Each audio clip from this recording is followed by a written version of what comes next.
Let's just get this thing started, huh? Alrighty. Good W today by the Hawks, obviously going into Pittsburgh in their home opener and getting that dub against Aaron Rodgers. We made him look like we made him look last year when we played them when he was on the Jets, and he looked old. We're And I kind think of our speedy owning. defense is well, sorry, what was that? I was just gonna say we're kind of owning late career washed Rodgers, which is a nice consolation prize for the losses we took from him over the years. But I'll Hmm. take it. Yeah, no, our defense looked really good today. Um, you And that's mentioned down Eman Worry and Witherspoon, two of our most important players. So yeah, yeah, and I know you mentioned that Byron Murphy had a pretty good game. To be honest with you, can't really remember like too many specific plays with our like defensive players on like their impact on the game today, but he God, had a we sack and a half, shut them which down in the second half. We only gave up a field goal. So, yeah, he had a sack and a half today, which was big because we weren't really getting a whole lot of production out of our edge rush group. But the interior with him, Jerron Reed, Leonard Williams, all those guys really just, I think it's one of the deepest groups in the league right now. And it has kind of been carrying this pass rush the last two games. Derek Hall, I think, had a good game as well. He didn't necessarily get a whole lot of stats, but he definitely was in the backfield and forced a hold penalty on one play. Overall, I mean, man, when's the last time we started a season with two games in a row, not even giving up 20 points? And on top of that, uh, the Steelers had a short field on one of those interceptions that got returned. I believe it was on the fourth down, horrible disaster play. So they've absolutely kept us in both of these first two games. And man, if the offense can just reach the potential that I think they have, we might be something this year. I don't want to get too ahead of ourselves, but I don't think we've had a defense this solid in, God, like 10 years, maybe 9 years, 8 years, something like that. It's been a minute. yeah, I'm just gonna pull up the old box score here. Pretty crazy that Sam Darnold had two picks today because what was it? One of the picks was just a fucking horrible throw. I think it The was one to Cup, the yeah, that first one.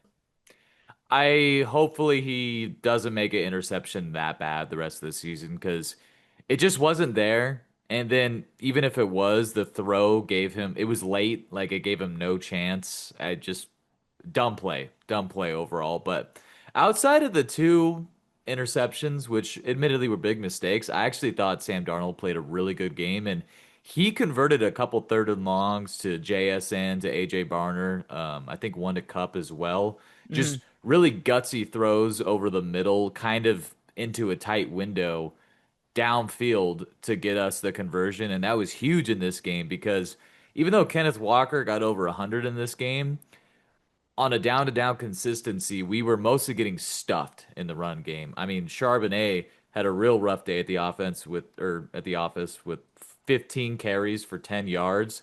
I really, I'm kind of puzzled at all the outside zone or toss plays we're doing with Charbonnet. I think he's much better between the tackles.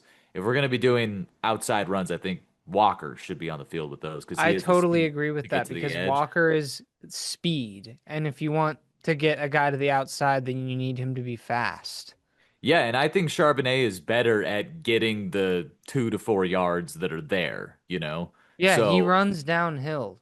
yeah. Sh- Ken Walker is a shifty, sort of patient, but bursts through his holes when he hits them. And And I think this was a game that Walker really needed to, because it's not just you or other friends of ours that have been saying, oh, maybe Charbonnet's better. I've heard tons of voices all over like 710 at ESPN and just in the media been saying that Charbonnet should be the guy in this offense. And my response to that has always been they're going to split carries. It doesn't matter who the guy is. But Kenneth Walker is I mean, there's a pretty large sample size that he's just the more talented player between the two. And that's not to say anything bad about Charbonnet. It's just I think Walker's a special player and he really called game with that I think it was like a third and like 17 because we were on the goal to go situation but got sacked, I believe. Hmm. And that touchdown run he had just pretty much iced the game. And I guess to just kind of like back up for a second and talk about this Well, hold on, game. Ryan, real quick. During that run, even the commentator was like, and they're gonna ice this game to bring out Jason Myers, and then he just kept running and ran all the way to the end zone. Yeah, I heard So, that. I unfortunately missed the last like third or so of this game beyond just hearing commentators. But when I was watching the highlights, I heard him say, "And they're gonna ice the game here with Myers," and then he just walks into the end zone for the game-winning score. But funnily enough, I felt like this game was kind of similar to the game last year against Rodgers against the Jets, where it was just like a hideous first half that didn't really make a whole lot of sense. I think Rodgers was like 5 for 13 at the half for like 35 yards, and we were down by a touchdown. Just very strange. Um, and if you take just the domination in the second half in context, and also really the only big play the Steelers had all game was that Jalen Warren catch and run for like 64 yards. If hmm you take just that one play out of this game, we held the Steelers to less than 4 yards a play. That is elite defensive performance. And, I that's without think, Witherspoon being out there too. yeah, yeah. I mean, two of our biggest guys in the back seven were not out there today. So it's only likely to get better from here. And I mean, we have some teams coming up here on the slate, not to get too ahead of ourselves, but we got Saints and Cardinals, winnable games, Bucks, Jaguars, Texans, Commanders. Nothing that you look at and you're like, oh, that's going to be tough. But beyond the Saints game, I don't think you're looking at any of those as gimmies. But one thing I don't think people have really zoomed out and realized is we're not going to keep playing a Bosa or a Watt every week. And that's how this season has started for us. And we've actually really held up rather well, I thought, in protection in both of these first two games. But we're going to get a little bit of a break in terms of the quality of edge rushers we're playing for about the next month. So I really expect this offense to take that next step in just finding consistency. Yeah, agreed. So, would you say it was next is the Saints Saints? next week. Yeah. Yeah, I'm feeling really good about that matchup, especially at home, and I believe they're playing the Rattlesnake currently. Yeah, who actually has looked pretty solid. Like he's not losing these games for them. Honestly, the Saints defense is just terrible. They just they got to have one of the rosters, 1 to 53 in the league right now. So I mean, that's pretty much one you should be circling. If we lose that game, it's like panic time, Yeah, honestly. I don't foresee the Rattlesnake coming into Seattle and getting, would that even be his first road win? Like I I don't maybe. know. Maybe like first three or so road wins, probably. I don't think he's won many games. Um, but yeah, I mean this defensive performance, I just kind of am marveling at it because this is a team that really took it to a solid Jets defense last week, and they had no answers for what we were doing undermanned. Darnold almost gets to 300 yards with Walker getting over 100, and Jackson Smith and Jigba really looks like I mean, I don't know what his ceiling is, but it's frankly hard to imagine him getting much better than he is. He is our version of Justin Jefferson, pretty much. Like, not the same caliber of player. I'm not going to go all hyperbolic about it, but he's one of the top receivers in the league. And in fact, right now, he's number two in catches and number two in yards. Just needs Damn. to find the end zone. To answer my question from earlier, no, Spencer Rattler has not won a game on the road. Oh, So, damn.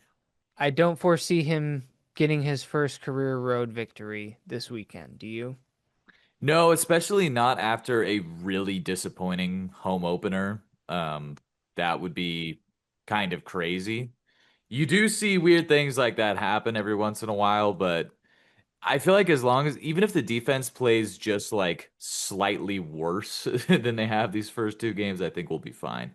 But what I'm looking for in the next game, and I guess we'll save a good chunk of that for our midweek episode, but I'm looking for our offense to just take over that game because it's one that out of all the games on our slate this year, that's one you should be able to take over pretty early.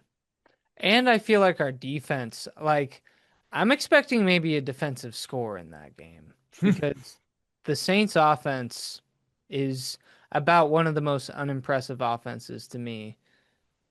I It's Alvin Kamara, and then, make sure you don't get beat over the top by Rashid Shaheed and not a whole lot Alvin else. Kamara is still he still plays at a high level. Yeah, he Like, seems like he's the type of running back that's going to play into his 30s and still be pretty good. yeah. Yeah, I'll give my respect to him because he's just so hard to tackle that I remember we went to a Saints game the year had a punt return for a touchdown and we ended up losing. Do you remember that game?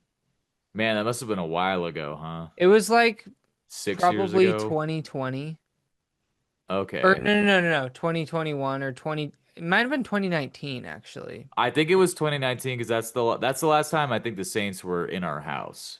Yeah, And and I they was beat at that us. game. Yeah. Now that I Yeah, think about it. they had a punt return touchdown. It was awful because it like started off the game that way. But Yeah. anyway, It's crazy um, he's still this good after all those years playing running back. I know him and like Derrick Henry, Joe Mixon. That I feel like they're the same class, right? 2017. Derrick Henry's 2016, but yeah, a bulk of the running backs that are still like the top tier in the NFL are all from 2016 to 2018, which is kind of funny. Like that was clearly a really special crop of players coming out of college those years. Yeah.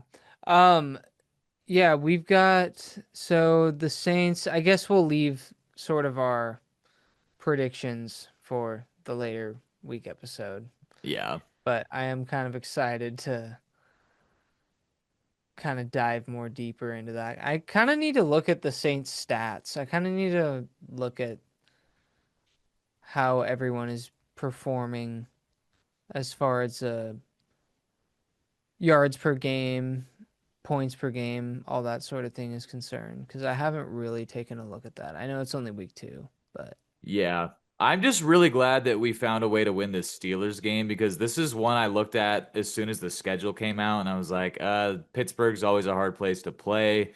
It's their home mhm. opener. Like I never felt good about winning this game. When I saw we were wearing white on gray in our uniform lineup, I was like, it's over. There's no way.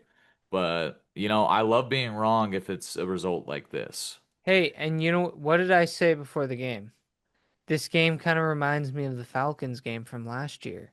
Really similar games, actually. Game on the Yeah. road early on in the season, not meant to win it, and we go in and win by 2 scores. Yeah, and if it wasn't for some hideous mistakes, a missed field goal, a turnover, just kind of gross stuff, dropped interception, this would have been over in like the second quarter. Like this never looked like a real matchup.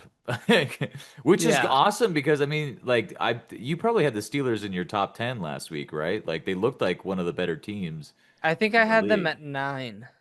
Yeah, and a lot of other people around the country did too. So this wasn't like, we went into New Orleans or, Tennessee and did this. Like this is a team that's probably gonna go at least 9-8, the Mike Tomlin special. Hmm. Um, and we really there wasn't one moment in the game where you're like, oh, the Steelers look like a better team. And we sure as hell didn't miss Metcalf, which was kind of funny. Yeah, I didn't miss his drops. I mean, I loved seeing him today, but I didn't miss him. Yeah. Yeah, and I mean, we still got almost 300 yards passing without him. So I still I feel like this offense could use a true deep threat, but even as I say that, JSN had a super clutch deep reception today, and he did last week too. So he's kind of just our everything player right now in the receiving room, which is awesome to have. I just hope Torrey Horton continues to develop. He got his first NFL catch and touchdown today, which was awesome to see. But we're gonna need more of that down the stretch. Also, one last thing I wanted to shout out was Cooper Kupp getting some action in the Yeah, he really passing balled game out today. today. Yeah, I mean, I was not happy with him for about a week following the 49ers game, but 7 catches for 90 yards and some of those on third down, just looking like the player he was all those years on the Rams on those crossing routes over the middle, getting open. Hmm. Really awesome to see. That's something we haven't. I mean, we've kind of had that in JSN, but Cooper Cup, like that's his bread and butter, you know? So he doesn't need to be a wide receiver one for us, but if we can get that kind of production out of him going down the stretch, that's great. Arroyo and Barner getting more involved, I think that'll also help. So yeah, lots to be excited about for sure. Yeah, I believe what Barner had a touchdown, and then Arroyo had what was it, like 5 catches. Well, actually, between the two of them, they only had 4 catches, but Arroyo had that one long reception down the left sideline in like early on in the game. So he had 2 for 31. AJ Barner had 2 for 26, but Barner's 2 catches, one of them was a third and long conversion, and then one of them was a touchdown that really got us back into this game. And both plays were tight window throws. So I I feel like this is the strongest tight end room we've had in a while. Like I know we had Jimmy Graham for a long time. We've had solid tight ends, but those two guys really being able to make their presence known as receivers is pretty cool to see. And they're both like 22 or something like that. There's a Yeah, lot of I young think talent on this team. yeah, I mean, not to make it weird, but it does kind of like we have like the advantage that when the Patriots had Aaron Hernandez and like Gronk, like I'm not saying they're that good, but like Yeah. when you have two tight ends that can do shit like that, it's like your team has a lot of advantages. Hmm. And Bar that just goes to like show you Barner getting the touchdown today. Like Arroyo hasn't really like had his breakout game. I mean, we're only 2 games in, so Hmm. obviously it'll come, I imagine. But it's cool to see Barner kind of taking that next step in his second year.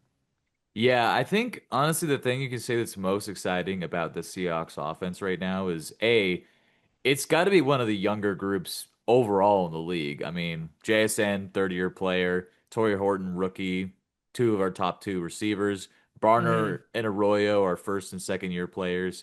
Backfield is pretty young.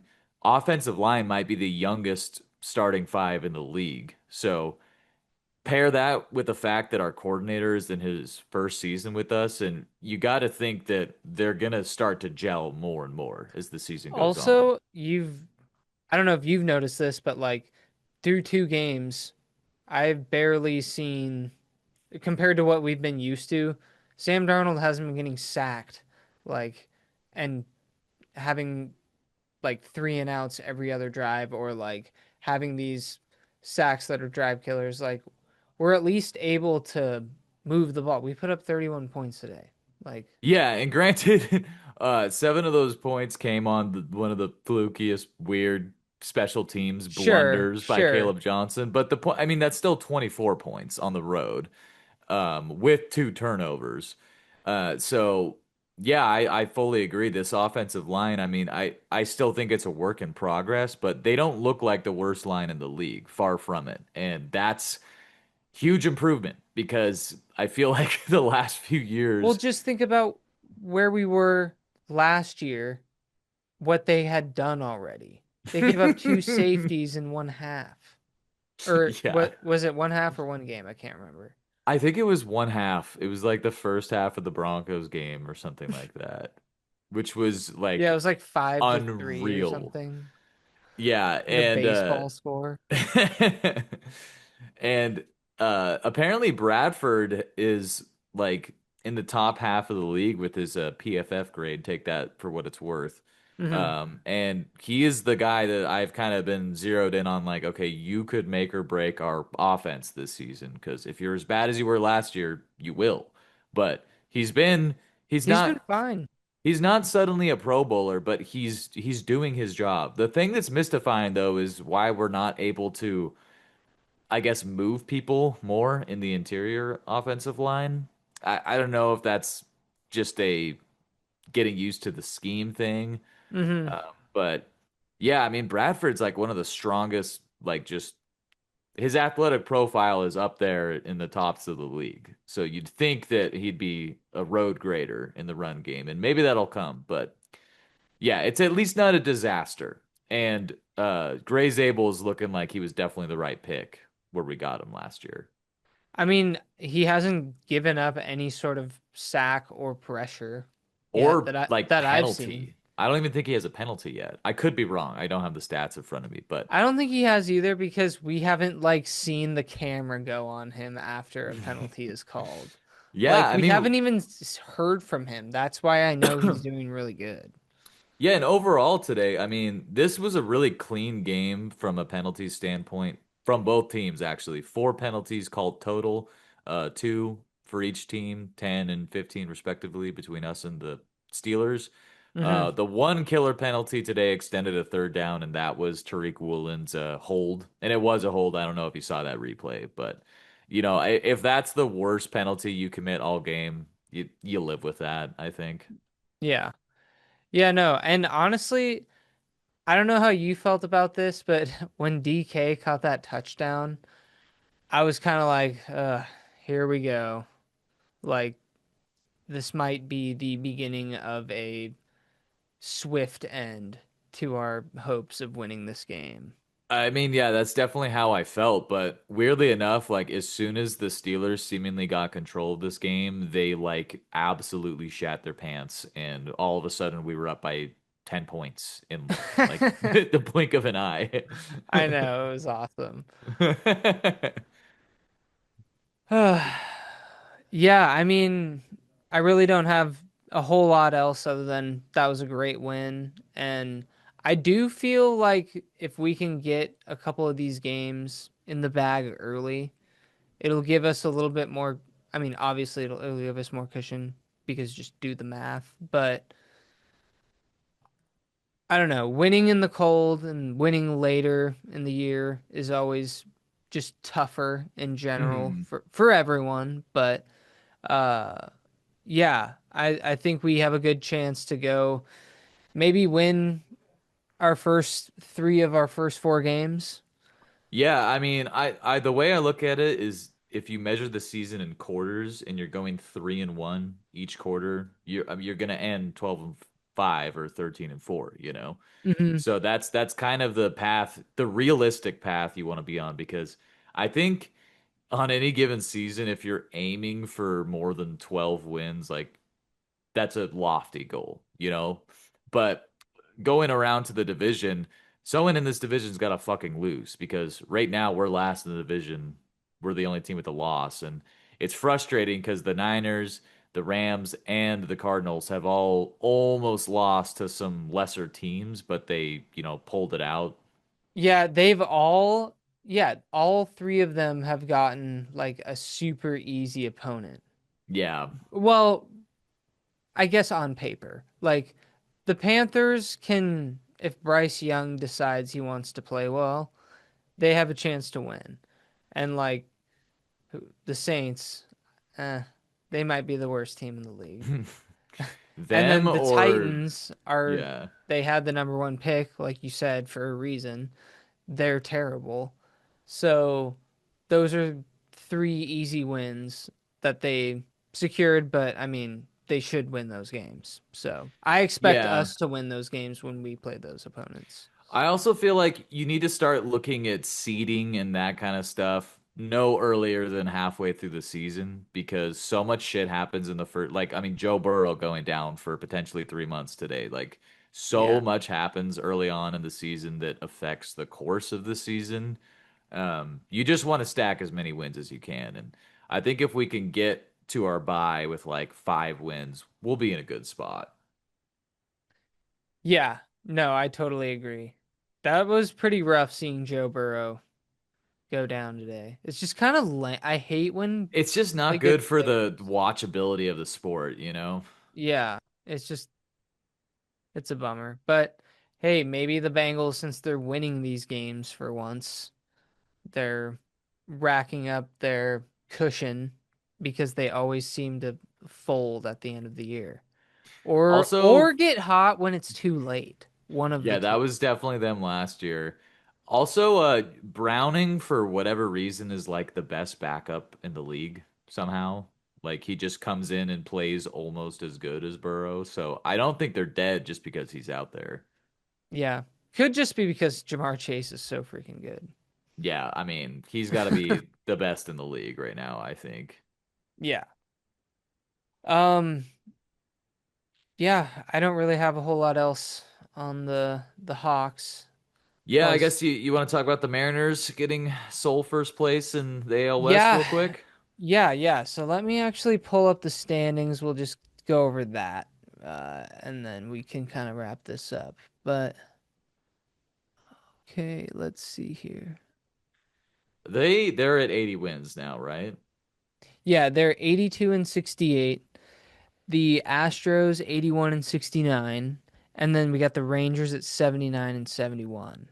So they're 3 games back, Astros 1 game behind, and then we've got the wild card race. I believe the Red Sox, yeah, the Red Sox won tonight, so they're 82 and 68. Yankees 83 and 66. So we share the same record as the Red Sox. They have the second wild card behind the Yankees, and then the Astros have the third wild card behind them. And then the Rangers are on the outside looking in, along with the Guardians, who have won 4 straight. So, like, everyone is on a fucking hot streak right now, which Yeah. is honestly kind of cool. It's like what you want to see in at the end of a like in a pennant race at the end of the season because I feel like there's still maybe a chance to catch the Tigers and get a bye because they're only 3 games ahead of us. We're 82, 68, they're 85 and 65. So if they can just go on a stretch where they maybe lose, I don't know, 6 of 8 or something like that, and we keep winning or something. I know, I mean, I know we're that's getting greedy because we've already won 9 in a row, but Yeah. point being, there's a possibility to be the 2 seed in this thing. So Yeah, and that would be wild because how long has it been since the Mariners were in a position like that? I mean, what, 2001, 2000, 99? 2001, yeah, Yeah. because they haven't been they haven't been in this position in the division first this late in the year since 2001. So 25 years we're Think looking of at, all the or world has been 24, through but since the last time the Mariners were in this spot. yeah, You the could still fucking get on a plane with your shoes on and the last time the Mariners were in this spot. yeah, the Twin Towers were either Well, they were yeah, gone this time in 2001, but yeah, it they was had fresh. just they were here a week ago. Well, that doesn't never mind. Point being, it's been a long time since we've been in this position. Yeah. Um, but yeah, I'm looking forward to seeing what happens down the stretch, and I'm still skeptical. I mean, they did go on what was it, a It's like a 7-0 seven. homestand. So I their problems always come on the road because they have a yeah, they are 34 and 41 on the road. Hmm. So they really struggle. So It's kind of hopefully, crazy how much of a home field advantage they seemingly have. yeah, well, supposedly Seattle's a pitcher's park because of the temperatures here. When the temperatures drop, the ball doesn't sail. Something to do with being next to the water and how the air flow comes Yeah, in. that makes sense. But let me see here. We have the Royals on. Are they here Monday? Nope. We go to Kansas City Tuesday, Wednesday, and Thursday. And then I think we have another road series in Houston over the weekend next weekend. So that'll be Mm. huge. Yeah, And that'll then be we massive. If they win that road series, they probably win the AL West, huh? yeah, you really just need to go 2-1 because after the Astros, you have the Rockies and then you have the Dodgers, but the Dodgers have been playing terrible like all year. So, I feel like we could easily win the division and be a 2 seed as long as the Tigers start losing some games, but it'll be tough. Yeah. But the American League just sucks this year. So, um, but anyway, the meeting looks like it's going to end. So, All right. Well, yeah, I definitely am out of things to say, but yeah, it's fun to be here on a Sunday night in a good mood. Um, yes, yeah, I didn't think couldn't we'd be agree here, more. but here we are. Yeah, a good win from both Seattle teams today, and hopefully next Sunday. It's 1 o'clock game? I believe so. I'd have to look at the schedule. My fucking mouse died in the middle of this, so I can't move it and check. But I'm pretty Well, sure it is. hopefully by next podcast, the middle of the week game preview podcast, the Mariners still haven't lost, and we are gonna beat the Saints probably by like 40. Who knows? Yeah, that'd be ideal. All right. Well, signing off here. Thanks for stopping by, guys, and we'll catch you later. Yep. See you next time. All right. All right, I Mariners. can't even like sign out of this because my fucking stupid battery died. All right. Well, see ya on Later. What the